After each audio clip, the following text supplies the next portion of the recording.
Hey, hey, hey, happy Thursday. Come on in, pull up a chair. Gaming Gang Dispatch is in the air.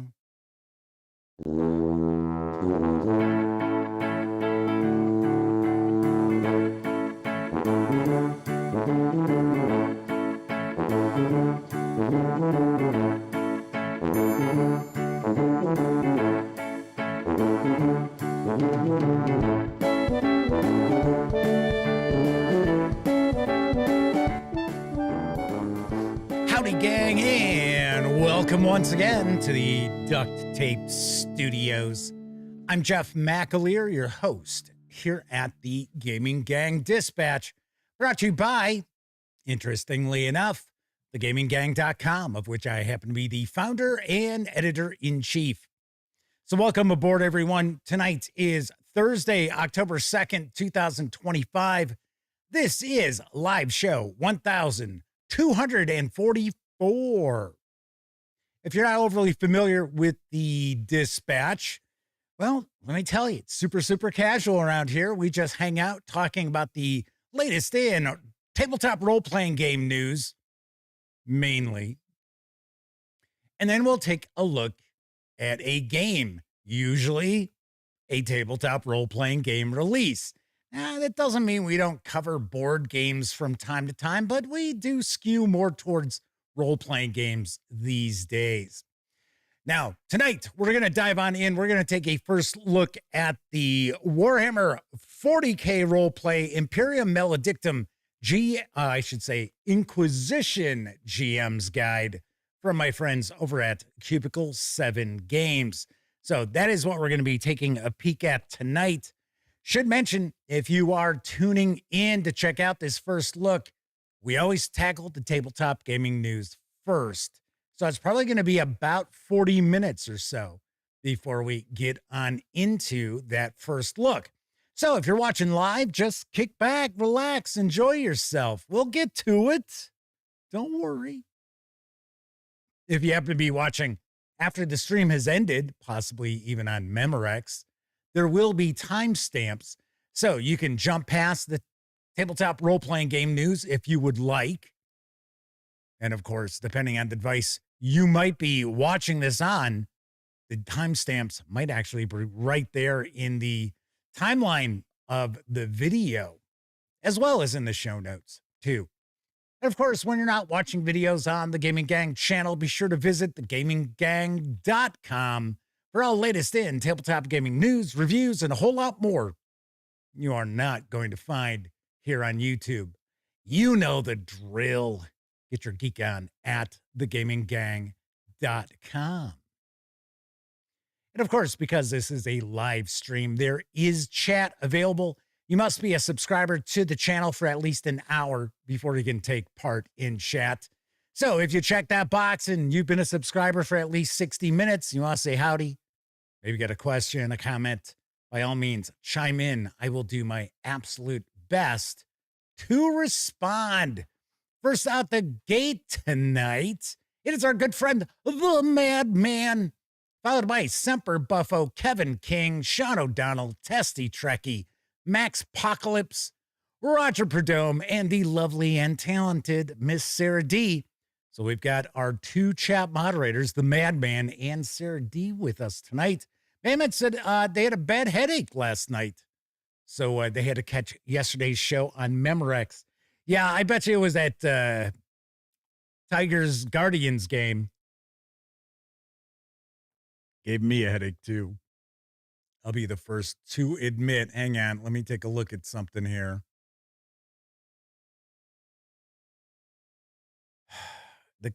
The Cubs are going to blow this game. I can't believe it. They have fought so hard throughout. And 2 on, 1 out, and they are up by 2. They were up by 3, top of the 9th. We'll see what happens. Anyway, let's jump on into the news, because the Cohor's Cthulhu Gamemaster's Guide is going to arrive later on this month from Modiphius Entertainment. Here's what I know. Control the course of the Hidden Wars. Take your place as a game master of a dark, epic RPG set in an age of world-shaking heroes and villains vying to protect or corrupt humanity. This is a setting rife with brutal battles, sinister plots, and murderous intrigue, blending Lovecraftian cosmic horror with ancient civilizations who must rise above old feuds. As Game Master, you will bring this world to life, shining a light into dark corners along the borders of an expanding empire, encroaching on proud cultures already beset by nefarious threats.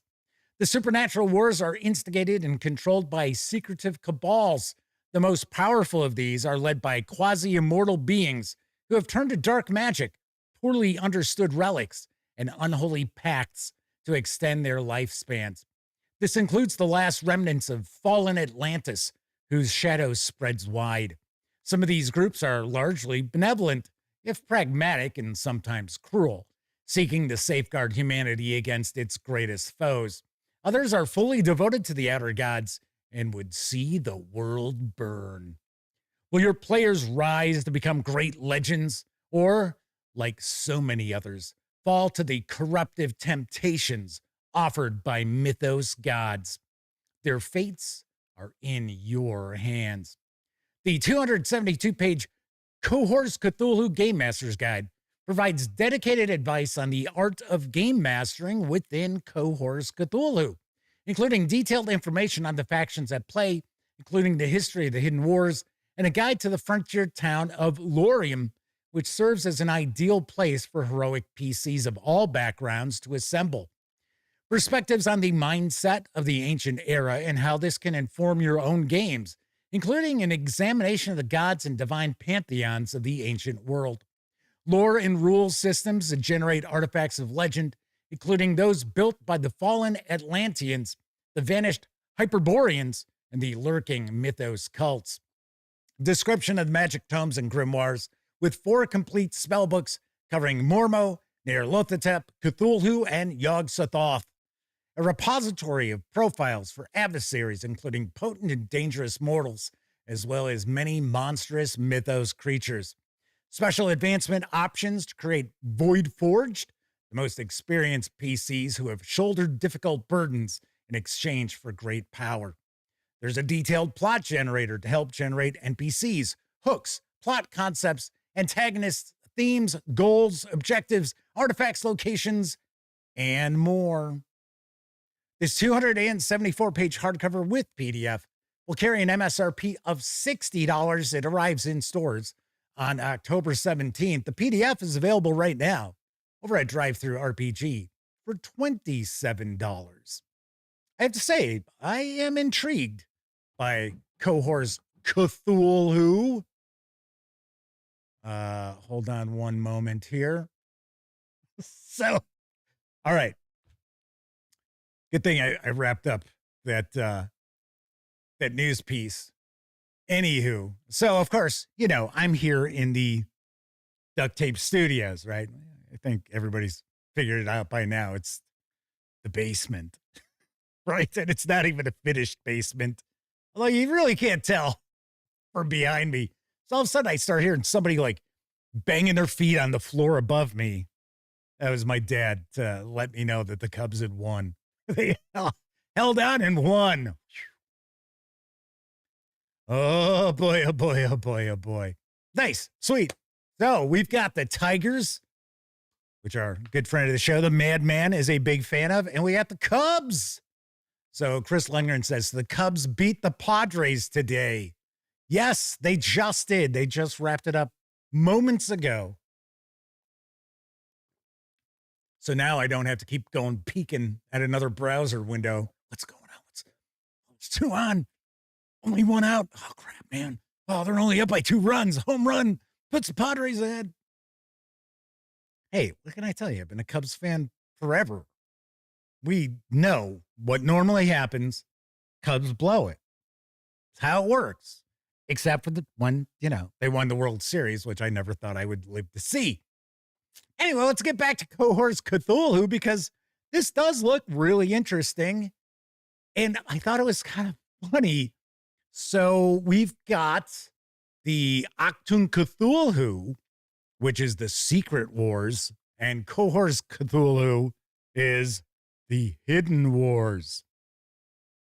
I wonder if there's any sort of carryover. I wouldn't be shocked if a lot of the like monsters and things like that are the same, or, you know, share heritage from one game to the next. Moving right along, Last Fleet is now available in print over at Exalted Funeral from Black Armada, and I've got the lowdown. Last Fleet is a powered by the apocalypse tabletop role-playing game where you play brave pilots, officers, engineers, politicians, and journalists struggling to hold the human race and themselves together under unbelievable pressure. The game focuses on action, intrigue, and drama in this high-stakes situation. You'll fight space battles, search for enemy infiltrators, tackle supply shortages, and navigate faction politics. You'll strive against your own self-doubt and sometimes crack under the stress. The game provides support to create your own evocative setting, or you can play out of the box as the survivors of the Interplanetary Commonwealth. This fractious alliance of planets was wiped out by the Corax, an extra-dimensional fungus network that dwells in the Tenebrium, the same medium that faster-than-life ships travel through. Did I say faster than life? Faster than light.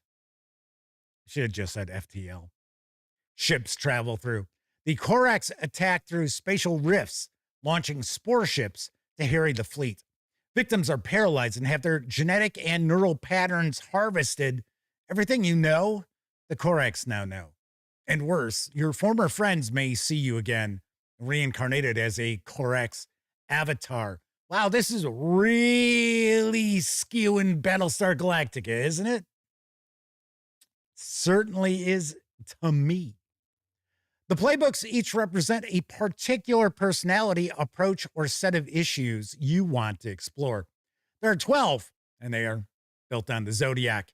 We've got Aries, a hot-headed character who rushes in where angels fear to tread and is unafraid to speak their mind.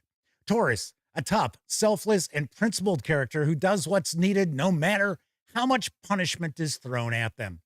Gemini, a charismatic communicator who pursues their own agenda that might not be completely in line with the fleet's interests. Cancer, an experienced leader who cares deeply for their comrades, but may be a little too willing to overlook their problems. Leo, a magnetic individual who people want to follow. Where will they lead them? Virgo, a serious professional who prides themselves on being the best, but may put themselves under too much pressure all the time. Libra, a skilled diplomat and negotiator who may be looked to for leadership. Scorpio, which happens to be my sign, a secretive manipulator whose motives are in doubt, including by themselves. Well, geez, thanks a lot. Sagittarius, a relentlessly curious person who might be an explorer, engineer, or spy, or perhaps all three. Then we've got Capricorn, an uncompromising tactician who is willing to take risks to defeat the enemy. Will they take things too far? Aquarius, a perceptive investigator who does not shrink from confronting the truth, no matter how painful it might be. Then lastly, we have Pisces, an otherworldly person with strange abilities that allow them to see things others do not. In addition to your playbook, you can choose a role within the fleet. You can play a military officer, pilot or marine, engineer or scientist, journalist or civil leader. Each comes with its own special move. The 258-page A5-sized hardcover with PDF carries an MSRP of $52. If you want to just score the PDF alone, you can do so over at DriveThruRPG for $20. I do know Last Fleet has been out for a while. I think it's been out about 4 years, thereabouts. But I believe this is the first time it's actually available by way of Exalted Funeral. I think it used to be Studio 2. Pretty sure. So this is new at Exalted Funeral. I don't believe there is new content in this. I think it's the same book as in the past. Let's see. Who have I forgotten to say hello to? Kathy Evans is with us. Mike is squeezed on into the back of the class. Chris Lundgren, as I already mentioned, he's with us tonight. W Forge is here. I think I said hello to W Forge. I think they've been here. They were here when I did my first round of hellos. And Captain Finity, Time Travel Police, has joined us as well. Moving on to our next news item. There's a special offer on the Far Roofs role-playing game over at Bundle of Holding. I've got the deets on the deal. Adventure. This new Far Roofs special presents, well, you guessed it, the Far Roofs, the tabletop role-playing game by Jenna Moran, creator of Nobilis, Chubo's marvelous wish-granting engine. Give you a couple of examples there. The game is about talking rats, god monsters, and you in your hometown in a strange landscape that stretches across the rooftops. Intelligent and heroic rats confront the mysteries, very personal horrors that seek to crush you personally. I think we're using personal and personally a little much of that, right? Very personal horrors that seek to crush you. Get it? Or they're horrors that seek to crush you personally. Not both. When the shadow of mystery falls across your life, you join the rats in their terrifying yet beautiful domain and become entangled in their adventures. Trace story arcs of training, bindings, mystic life, and otherworldly connection. Follow Hoop Snake. Read the Sphinx's scrawled graffiti. Answer the calling of cat-headed King Death. And fight or find peace with the terrible serpent Typhon, who is named Outrage. The Far Roofs, or Roofs, however you want to pronounce that, is a standalone game, and it's a complete campaign in one. It uses Scrabble tiles, playing cards, dice, and more than 150 powers adapted from Chubos to bring you the wonders you'd never find, all the things you could discover in the living world. You'll just pay $5.95 for the complete DRM-free 256-page Far Roofs rulebook. Does have a retail price of $27. You'll actually get it in both PDF and EPUB formats. This deal does run through October 15th. Gotta say, sounds kind of interesting. Kind of wild. W4 says they just watched The Secret of Nim for the first time. I think that's how it's been pronounced, right? Isn't it Secret of Nim? I got to be honest, I've never seen it. I was actually shocked at what I saw, but it was good.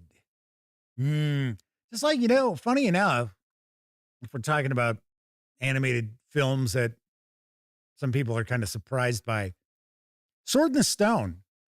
I think most people just think of, Sword of the Stone. It's, it's supposed to be adapted from The Once and Future King. And it kind of focuses on the, early portion of that. And it's just, Arthur, who, if I remember right, I think he is called Wart in the Sword in the Stone. And I think a lot of people forget how, isn't it Nimue is trying to kill Wart. And Merlin keeps changing him into different things. And Merlin's changing himself into different things. And Nimue keeps changing into things to try to kill Wart. And I mean, it's made like a kid's movie. Tessie Trekkie says, buyer beware. They own Far Roofs. And the writing is very, very Jenna Moran. I don't know. I'm not familiar. I mean, I shared news about Chubos back in the day. Tessie Trekkie says, purplest prose ever. Some mention of Watership Down from my good buddy, T.S. Lukehart. Yes, Vaunus is with us. Of course, You might know T.S. Lukehart from Cubicle 7 Games and a lot of the work he does on many of the Warhammer 40k and other, role-playing games from them. Mike says, what? Secret of Nim. You got to watch it, Jeff. Like, okay, all right, calm down. My God. I'm just joking. Yeah, there's a lot of stuff I just, I haven't seen.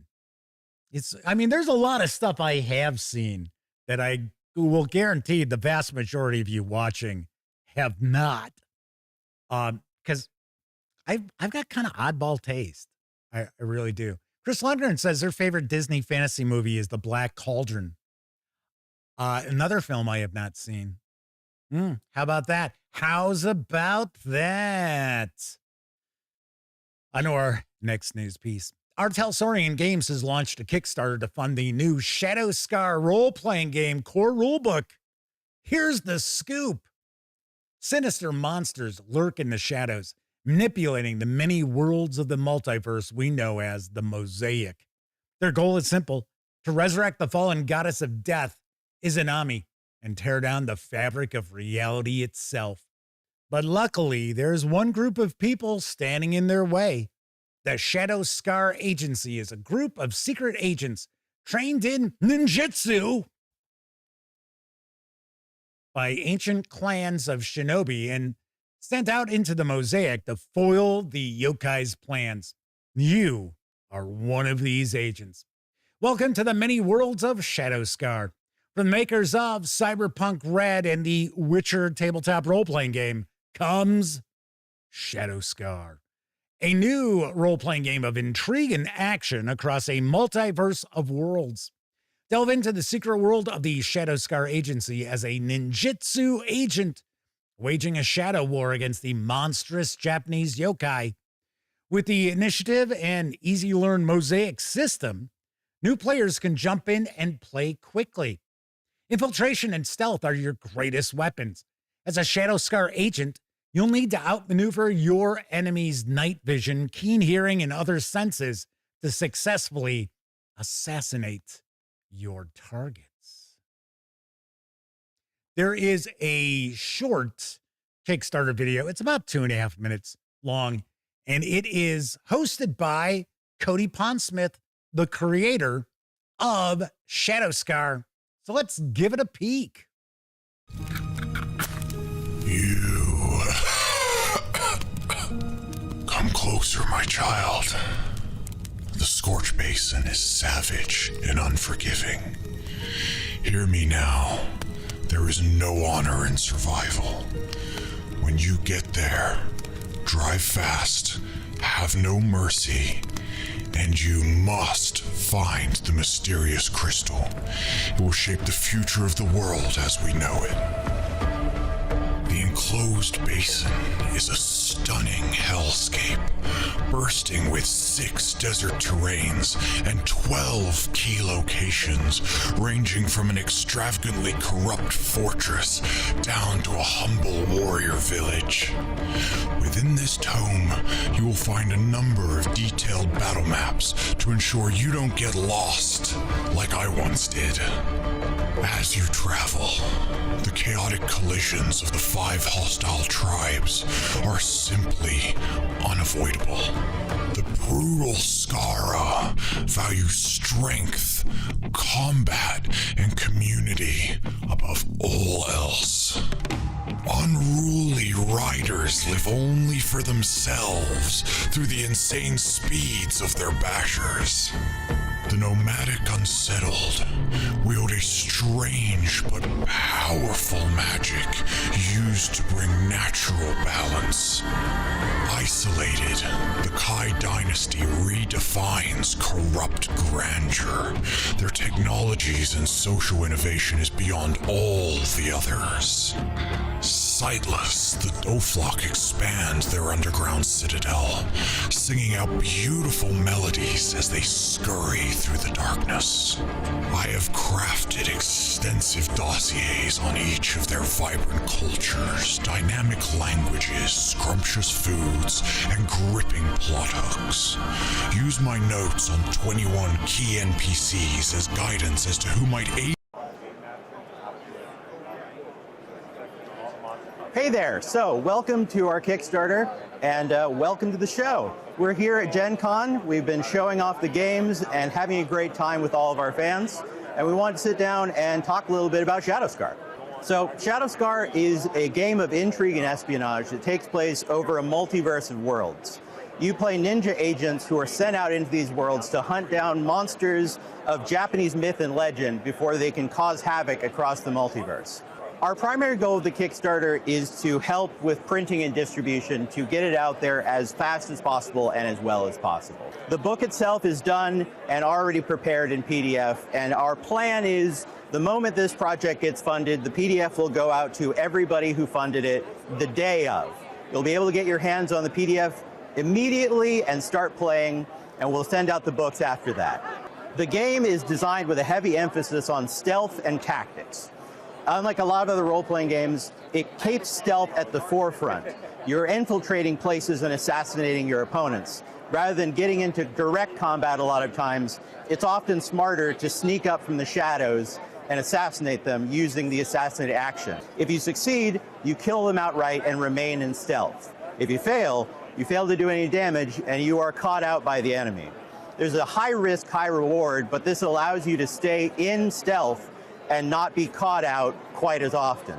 The game runs simply on a D6 dice pool system where you get a difficulty number from the Gamemaster, and then you roll a number of dice, number of D6s equal to a statistic and a skill. We made it to be as easy to pick up as possible so that you can get into the game as fast as possible. Character creation is designed to be very ability forward, giving you skills and stats, but primarily giving you techniques and magical mikyo, which are like spells that you can call on your key reserve to perform.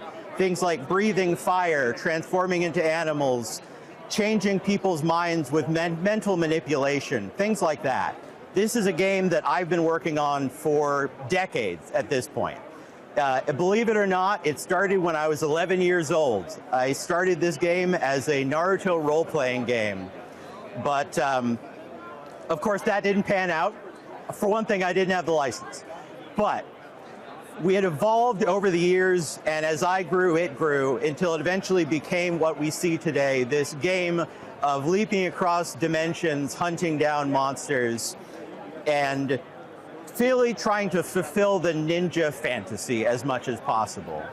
I'm here to ask for your help in making Shadowscar as much a reality for as many people as possible. I hope that you'll join us and join the agency.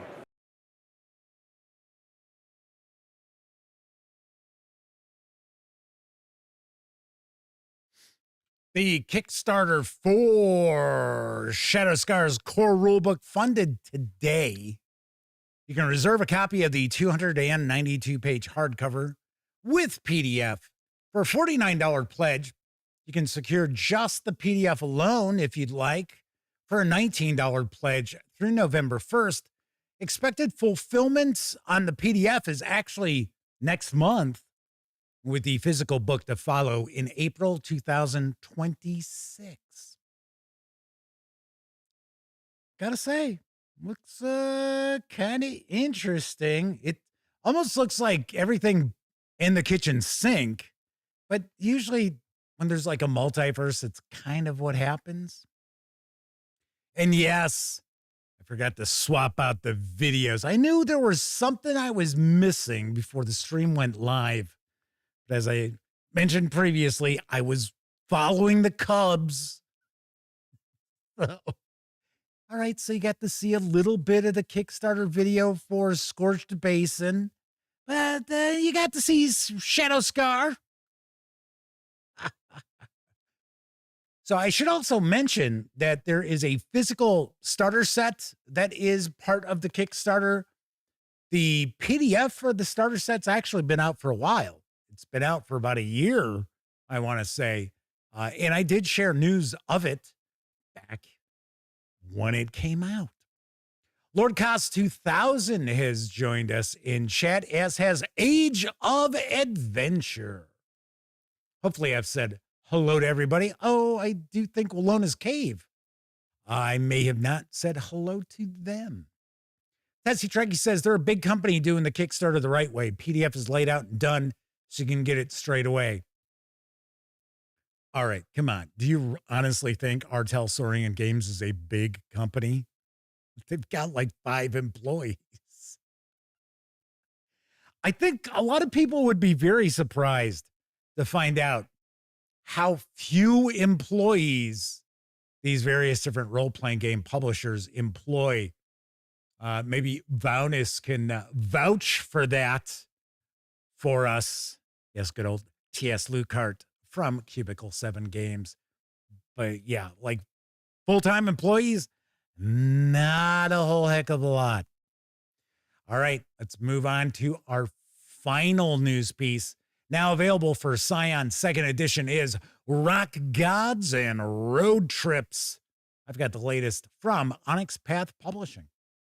Are you ready to rock? Or maybe I should be like, are you ready to rock? Bam! Bam! Yeah, okay. Rock Gods and Road Trips takes the legend-fueled epic narrative of Scion and puts it on a tour bus on the path to fame and glory. In this book, celebrity and legend merge in a thrilling combination of badass story beats, mythic concerts, and road trip shenanigans. I swear I will pistol whip the next person who says shenanigans. Rock Gods and Road Trips expands the scope of Scion in a direction never explored before, using the episodic nature of serialized media to turn up the volume on places in the world where Scion fight for stardom, the meaning of their art, and the strength of their legend against rival bands, disapproving divine parents, and fate itself. Some of the book's features are the Mythic Engine, a new system meant to empower episodic storytelling in Scion. An entire tour of ready-made scenarios detailing a band of rock star Scion's ascent to fame. Tools to enhance mythical stories set on the road, including memorable locations touched by legends, music-themed antagonists, cryptids, and more. New boons and birthrights meant to be the best equipment roadies and rock stars can count on. And this 88-page softcover with PDF is available over at DriveThruRPG for $26.99. You can grab just the PDF for $9.99. I do believe Scion isn't it sort of like the player characters are like demigods? Isn't that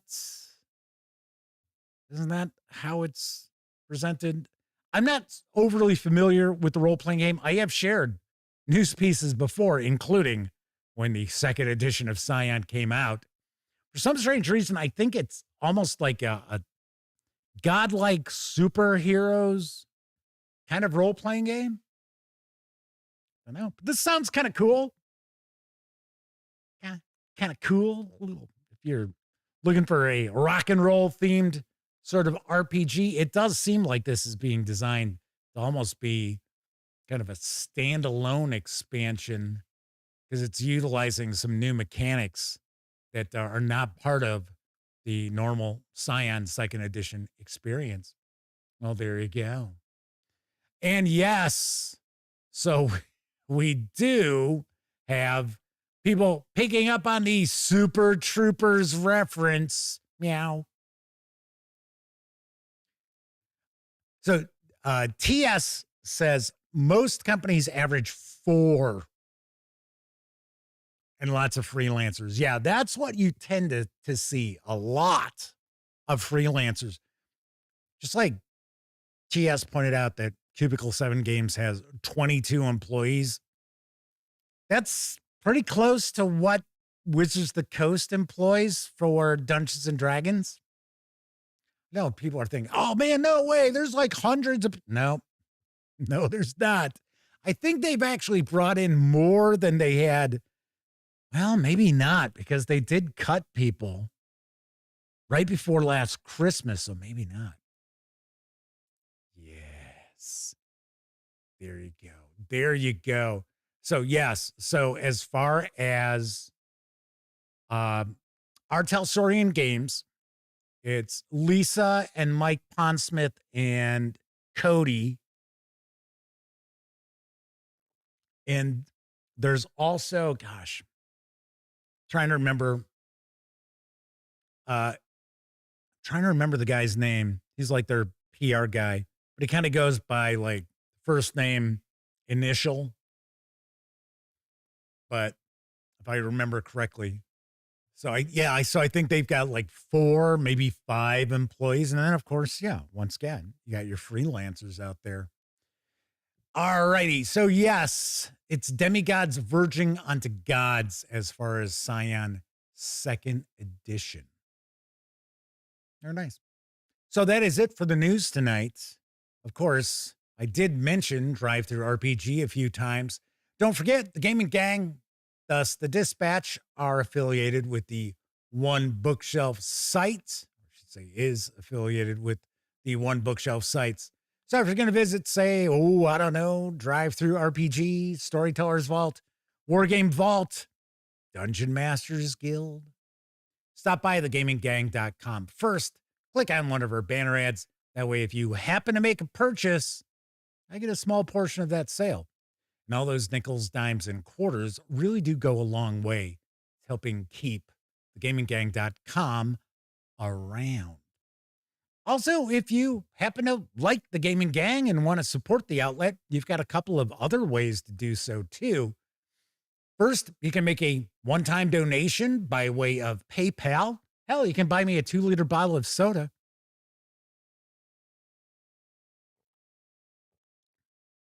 Still tastes like Cubs victory. You know what I mean if you watched last night's show. And of course, you can also become a monthly member of our Patreon. I always like to give a shout out to all of our Patreon members on every live show. So big thank you to Gustavo Cavalho, Jason Lawman, Caval, Kevin R. Smith, Sean O'Donnell, Talzek, Dan Webb, GameCat, Kevin King, Pete Stracklich, RPG Munch, Tessie Trekkie, Tier 2 DM, Agile Monk, Matt W., and the Madman. Very nice. So, TS is talking about the Witcher role-playing game. Oh, no, I'm sorry. He's talking about Cyberpunk because he was talking about CD Projekt Red, who, of course, first thing that popped in my head was The Witcher. But yeah, that's right. They also do Cyberpunk 2077. Talk about a game that came a long way. When it first launched, it was like, oh my. For a lot of people, it was absolutely unplayable. And now it's a pretty rocking game. I started playing it. Got probably about 20 hours into it. And then, you know me, my attention wanders around. It's like, I'll play something and be like, yeah, okay, this is cool. All right, okay. And it's like, ooh, piece of candy. Ooh, another piece of candy. Anyway. So I got some cool stuff today in the mail. Now, you might recall very recently I've shared news pieces for Tales of the Valiant Book of Blades from Cobalt Press, as well as Dungeons Deep. In fact, I shared news about this on Tuesday's show. No, I'm sorry, yesterday's show, because we did the Paizo preview on Tuesday. So we didn't do any news. So we've got those. We'll be taking first looks at those very shortly.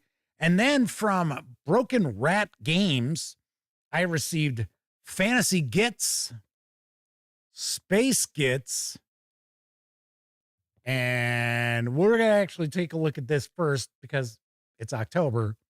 Eldritch Gits. Might even try to bust this out next week to jump on into it. So some cool goodies in the mail today. Nothing from Cubicle 7 Games.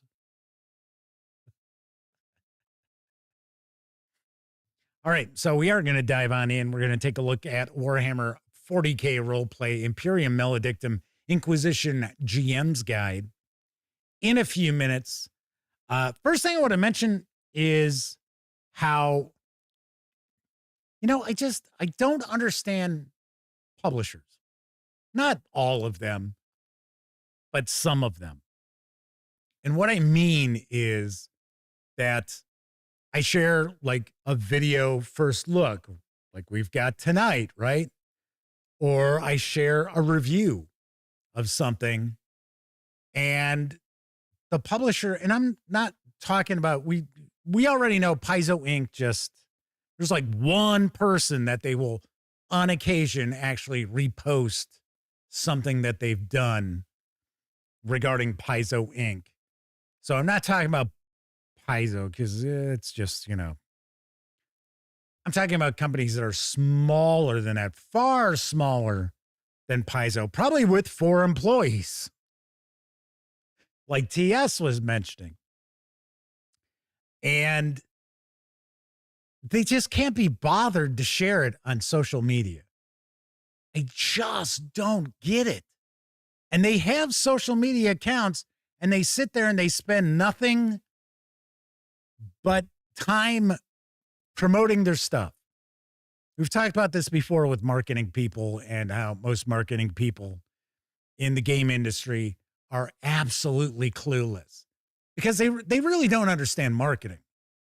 They understand social media and that's it. And they understand self-promotion by way of social media. Now, there are a lot of companies out there who utilize social media for their marketing to perfection. That is not something we see with tabletop gaming companies. And I got to say, it doesn't make any sense whatsoever because, and I'm not talking about Cobalt Press. I'm just grabbing this book as an example because I've got the Imperium Maledictum book lined up to the, overhead camera. I don't want to pick it up and be like, crap. But who do you think wants to get the information about your product? Your fans. It's like, what is the point of sending review copies to get reviews and get video coverage, and then you can't be bothered to just retweet or repost something? It takes 10 seconds. Makes absolutely no sense. I've talked about this before too, where marketing people I take that back. Tabletop gaming marketing people just don't understand that the point of marketing is to sell stuff, not just to make people aware of things or to inundate them with advertisement after advertisement. We've talked about this before with certain companies, which I won't name, but I know some of you watching already are familiar with this, that you would get hit 2-3 times a day from them when they're running a Kickstarter. It's like, God damn it, man. I don't need to know this same shit 3 times a day. And that turns people off. And then, these same companies, they'll send review copies of stuff. You share the review video. And I'm not saying, oh, well, they got a 6 out of 10. I'm talking about positive reviews where it's like, hey, I really like this. This is why. And it's like crickets. And I send emails. I shoot emails to people to let them know, hey, here's the link to, whatever. You can utilize the video however you'd like. I don't get it. I don't know. If I owned a game company, things would be different. At least for that company. Or if I was the marketing person for a company, I would certainly approach it far differently. I've mentioned this also before. You should look to create community. Doesn't necessarily mean you have to have a forum and things like that on your website, but you should use your social media to give people a sense of community. And one thing that creates a sense of community is sharing stuff from fans of your game. Don't see that either. It's weird. It's really, really weird. So Valnitz, our good pal TS, is doing a slow, sad nod. Chris Lundgren is thanking me for recommending The Last Caravan. It arrived today. Most impressive. You know, that's a company I don't think shared anything. MythWorks, I don't think. I mean, if it's a company I have not really worked with in the past, which these were new from MythWorks. I got them at Gen Con. So I get that. I can kind of understand that. But a lot of times when it's a company I've worked with for years, I don't know.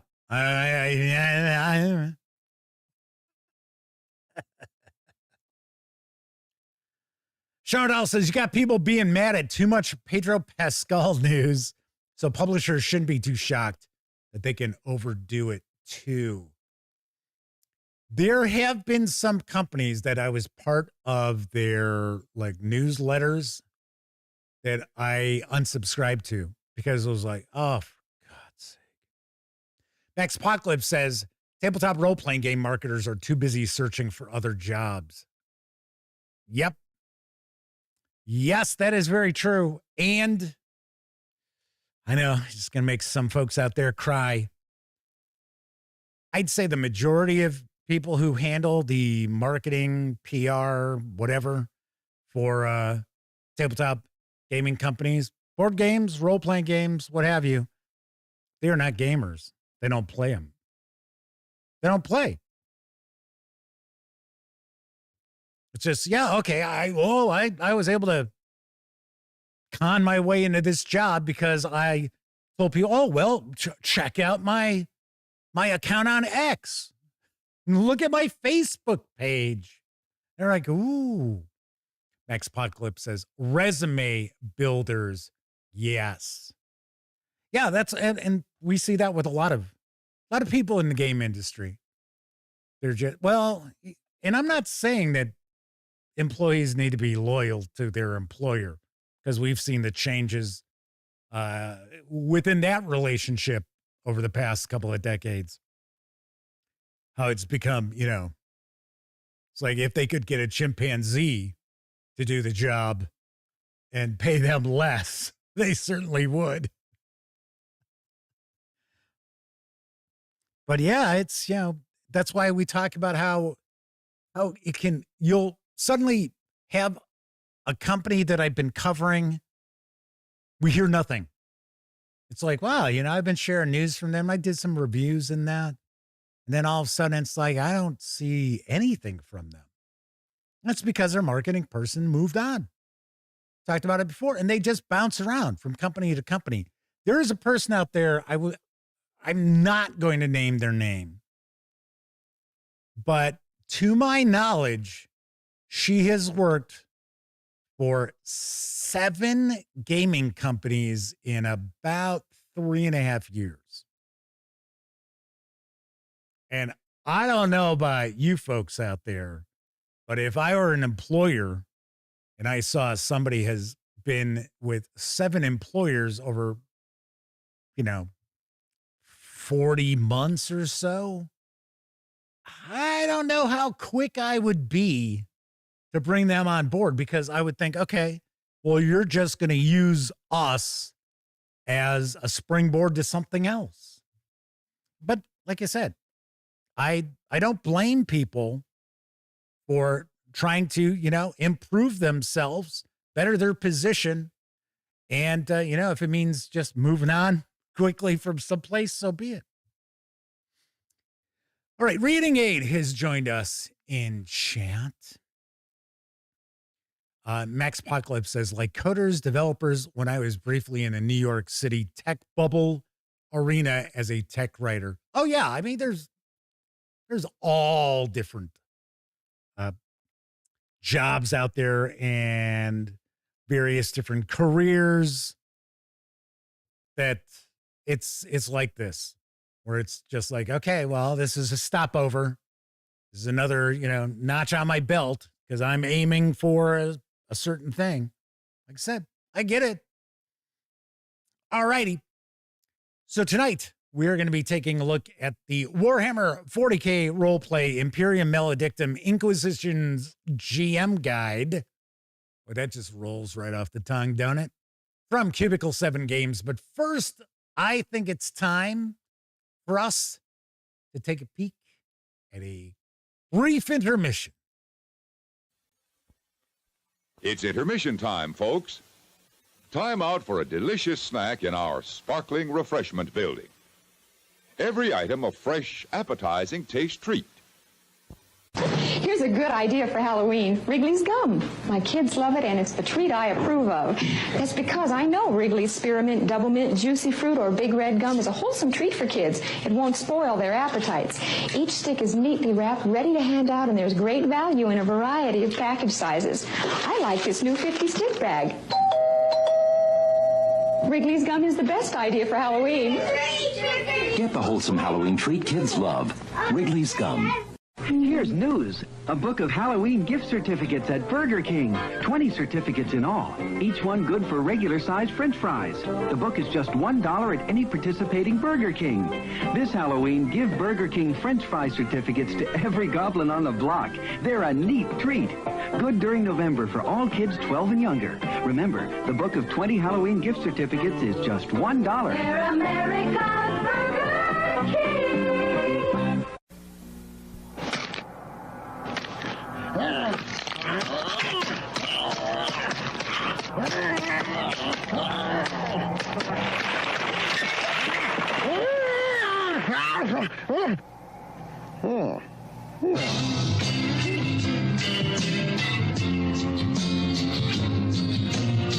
Dear Bick, you're probably not going to believe this, but...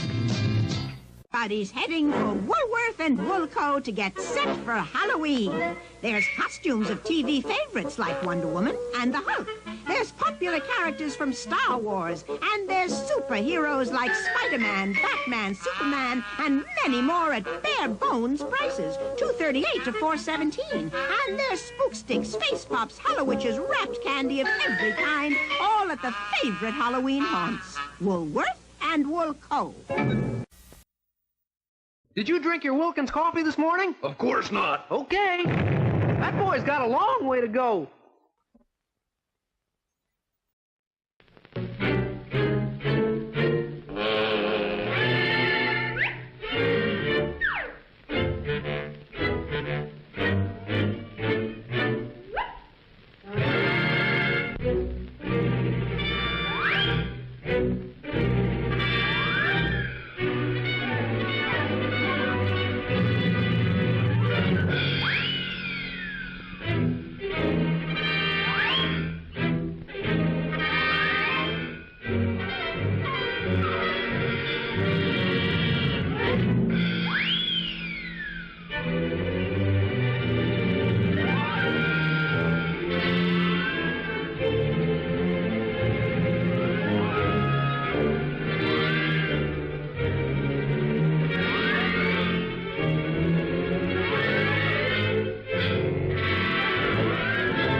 Welcome to the House of Terror.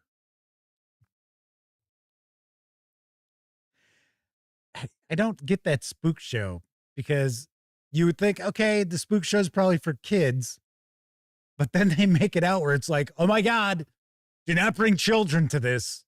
They'll be terrifying. Like how Next Apocalypse said, the werewolf, in air quotes, expectations lowered. Also mentioned, give out gum for Halloween, get free eggs. I remember as a kid getting sticks of gum as, Halloween trick-or-treats. So people would usually toss a couple of sticks of gum into your bag. I gotta say, I would rather get that than those god-awful, weird, peanut butter-ish, orange wrapper, black wrapper nonsense. We've talked about that before. All right, so tonight we are going to dive on in and take a first look at Warhammer 40,000 Roleplay Imperium Maledictum's Inquisition GM's Guide from my friends over at Cubicle 7 Games. This 176-page hardcover is available now.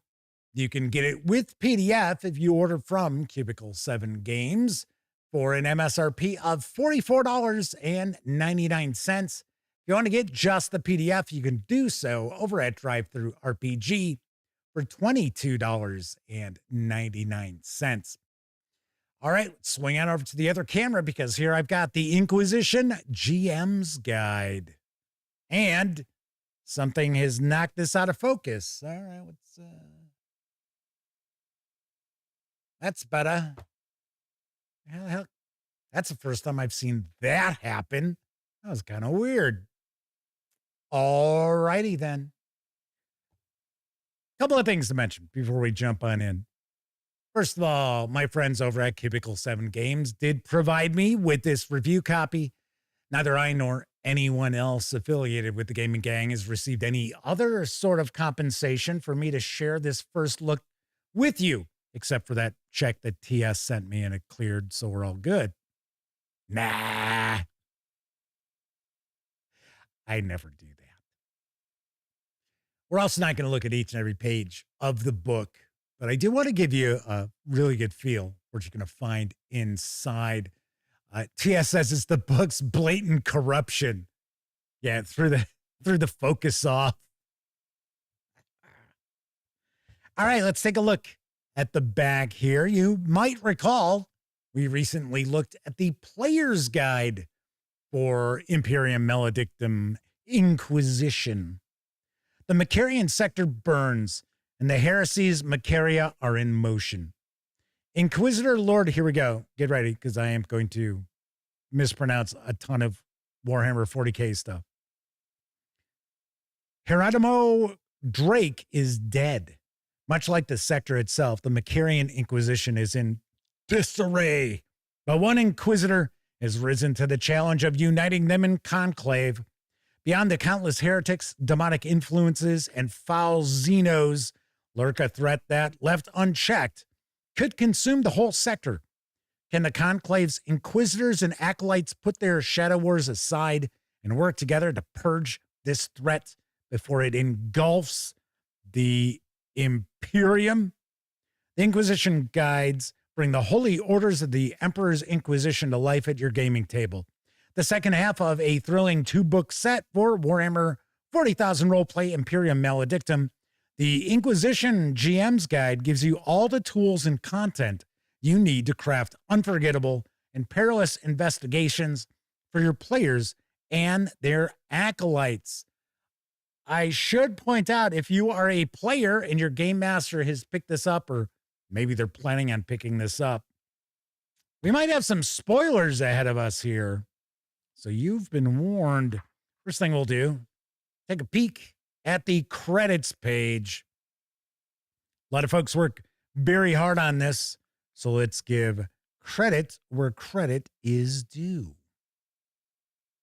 So we will have the Inquisition, Running Inquisition Adventures, Role-Playing Inquisitors, Radical Methods, The Heresies of Macaria, Inquisition Contacts, Sector Threats, Open Case Files. So I think these might be some missions here. And we've got a bit of a bestiary.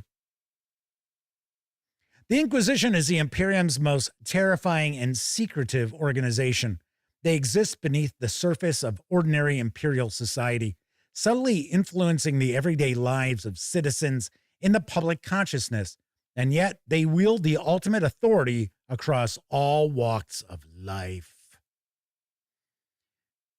TS says the section entitled Heresies Macaria is the campaign. That's where the big spoilers will be. I should also mention, those of you who are watching live, hanging out in chat, if you've got any questions about this, you have your source of information right here in chat with you. So by all means, fire away. So there are 3 Ordos Majoris, which serve as the backbone of the Inquisition: Hereticus, Malleus, and Xenos. Hopefully I came close to pronouncing those correctly. So we are going to get information on each of these. The Ordo Malleus. These Inquisitors are understandably wary of Psychers and often find themselves working alongside or occasionally at odds with Inquisitors from the Ordo Hereticus. Their agents are regularly exposed to potent sources of corruption and frequently become overwhelmed and fall victim to demonic influence or even outright possession. So we will get their goals, philosophies, techniques. So we have the Ordo Xenos. While demons and psychers appear in varied nightmarish forms and capabilities, respectively, Xenos are the most diverse foes the Inquisition faces.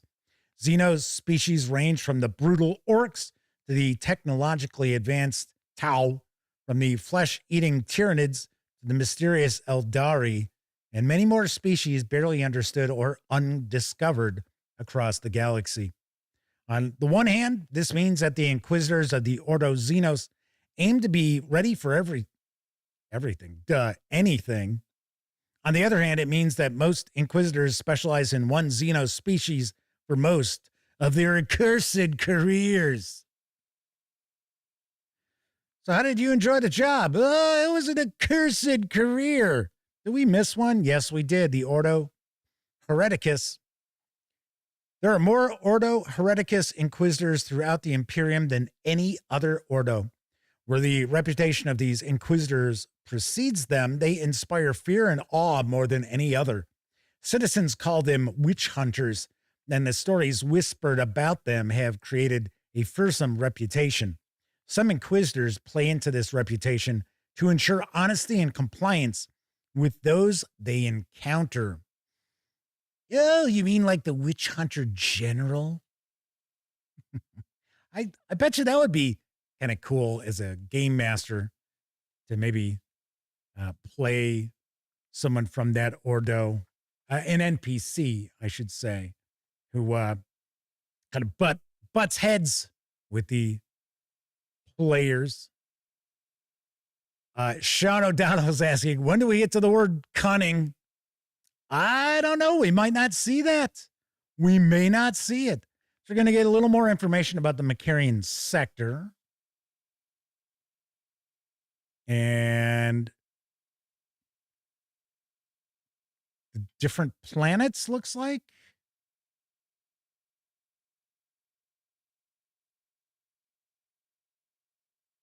Or, no, I guess these are more like backgrounds, I think.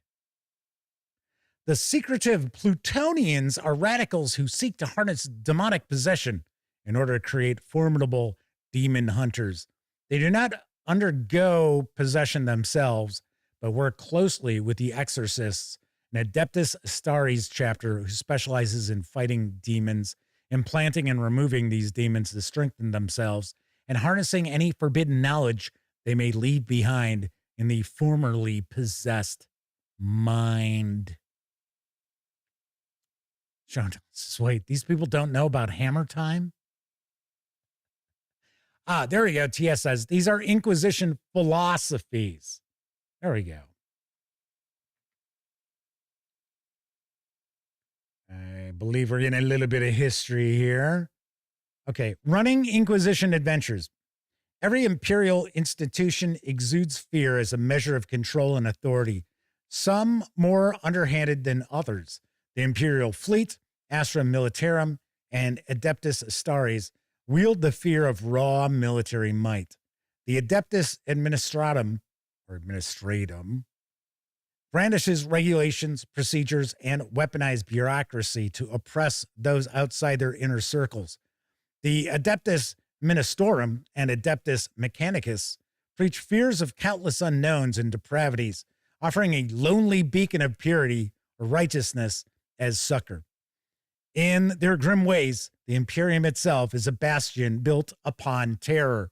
So obviously enough, this is a cozy role-playing game.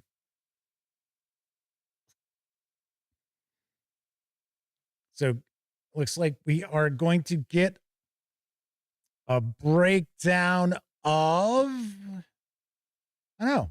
I thought maybe we were going to get a breakdown of these various different institutions.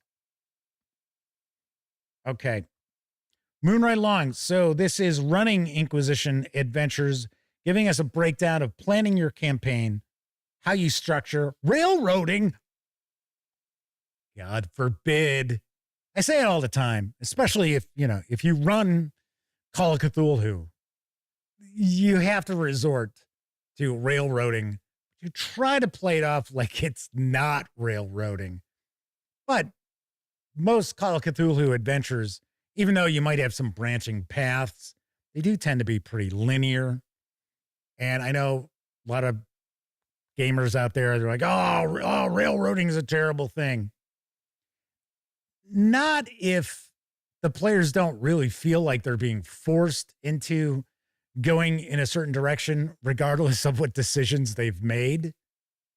And I have also pointed out, railroading's, not too bad if you got plenty of good sights to see, as TS points out the same thing. Nobody minds a railroad if the scenery is pretty. Yeah, if you see some great sights, then it's fine. It is essential to plan out the major arcs and pillars of your campaign, but listen to your players on a mission-to-mission basis. Build each subsequent mission considering the ideas and avenues they wish to explore based on the clues you gave them. An exceptionally rigid series of events and missions can lead to railroading, forcing your players and their characters into something they do not want to do or explicitly laying the track out in front of them, which you should always strive to avoid.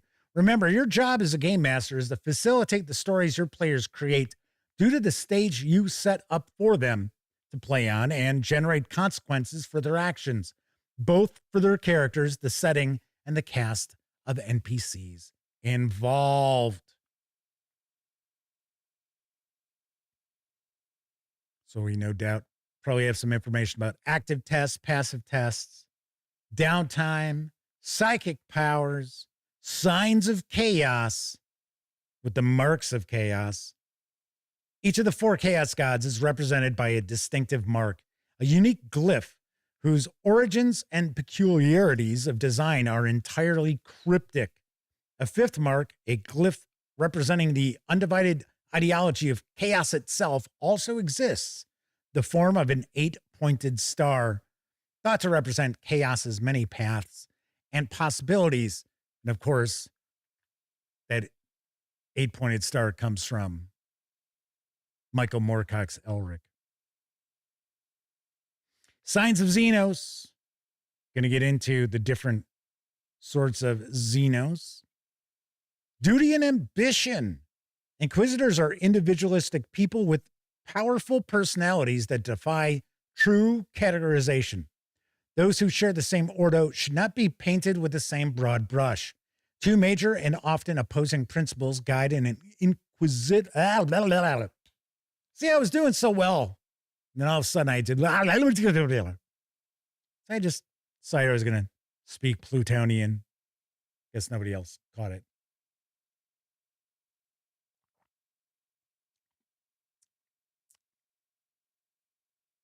Two major and often opposing principles guide an inquisitor's motivations.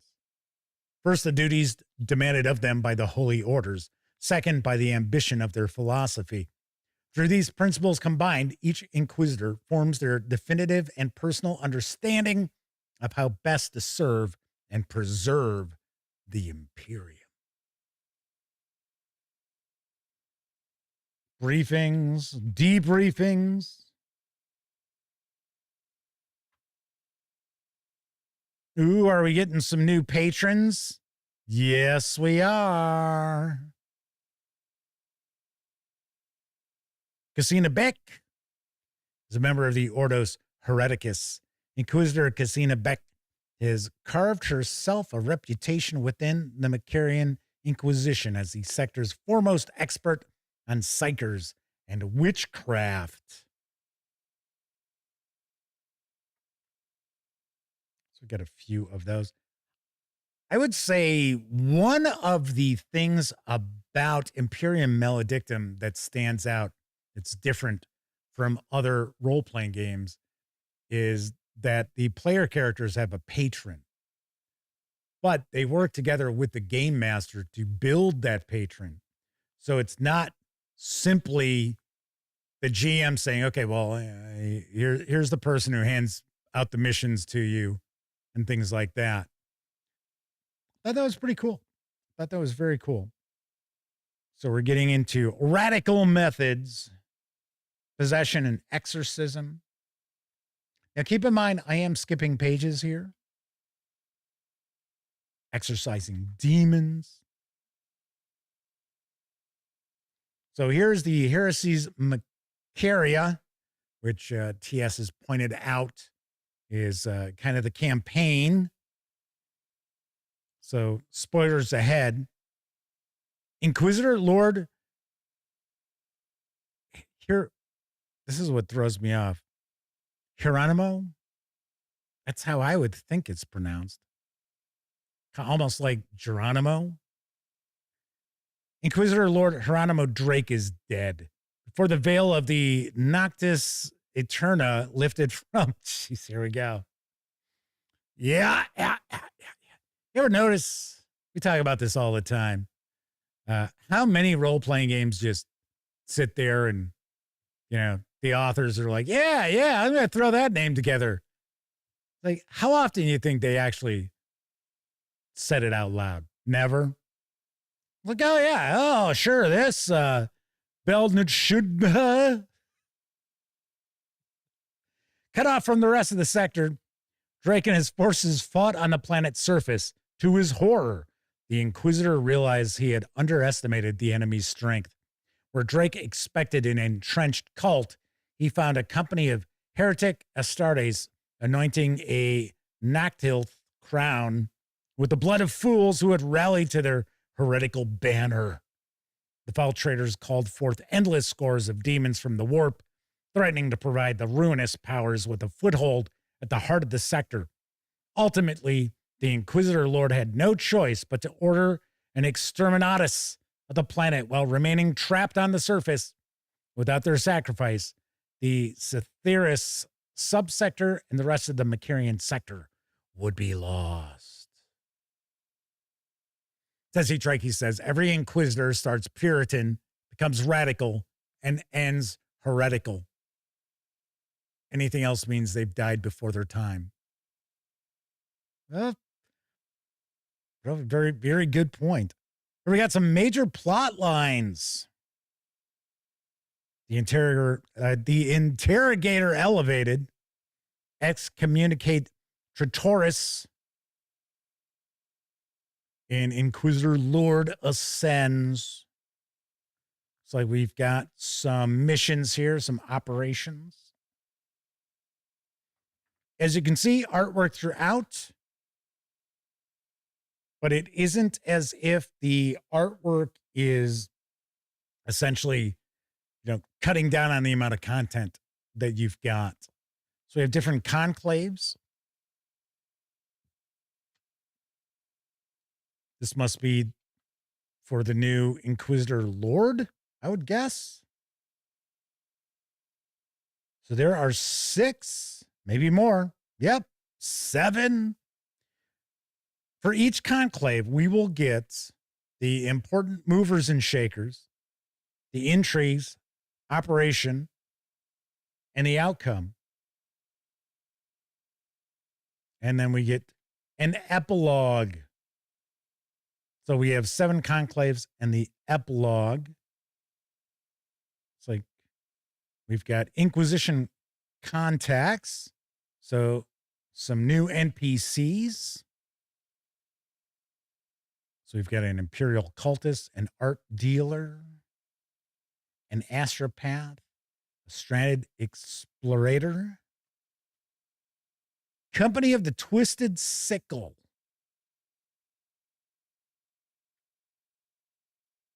Looks like we're getting into our baddies here.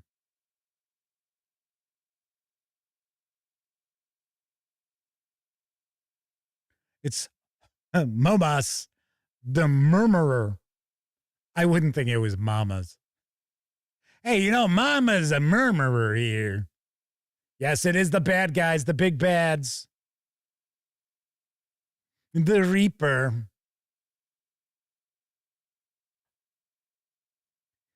Tox Firestorm Kindred. Looks like we've got a lot of adversaries here. Viren Viper Song was destined for greatness. He is a true born Drakari, descended from a highly influential family within the Dripping Fang, one of the devious cabals that rule Camorra. I think that's how it's pronounced. And is related by blood to the cabal's archon, Vipar Sistriel. Okay, so they are Eldari. Or no, they're like the dark elves, if I remember correctly. Open case files. The Inquisition is vast in its remit and powers, but pitifully limited in terms of its absolute size.